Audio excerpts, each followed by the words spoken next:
মৃত কিশোরের দেহ নিয়ে পথ অবরোধ ঘিরে চাঞ্চল্য ছড়ালো। গতকাল চৌধুরীহাট গ্রাম পঞ্চায়েতের কন্ট্রোলের হাট সংলগ্ন এলাকায় পথ দুর্ঘটনায় মৃত্যু হয় এক কিশোরের।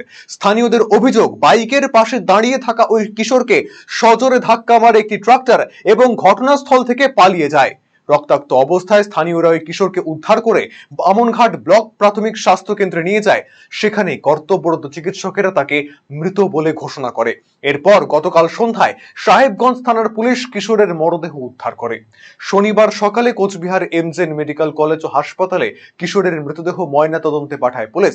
ময়না তদন্তের পর কিশোরের দেহ আজ চৌধুরীহাটে পৌঁছতেই কন্ট্রোলের হাটে সেই মরদেহ নিয়ে পথ অবরোধ করে মৃত কিশোরের আত্মীয় স্বজন এবং এলাকাবাসী। তাদের দাবি, পথ দুর্ঘটনার আসল কারণ খুঁজে দোষীকে দ্রুত শাস্তি দিতে হবে।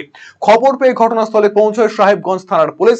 এরপর পুলিশ প্রশাসনের আশ্বাসে অবশেষে দীর্ঘ 2 ঘন্টা পর পথ অবরোধ তুলে নেয় মৃত কিশোরের আত্মীয় স্বজন এবং এলাকাবাসীরা।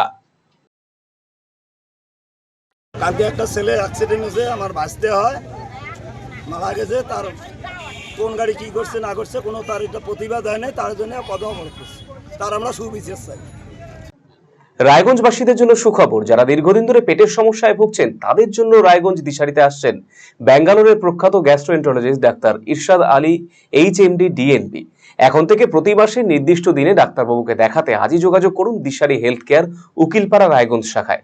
যোগাযোগ করুন 7477785509 এই নম্বরে এবং 7477785512 এই নম্বরে।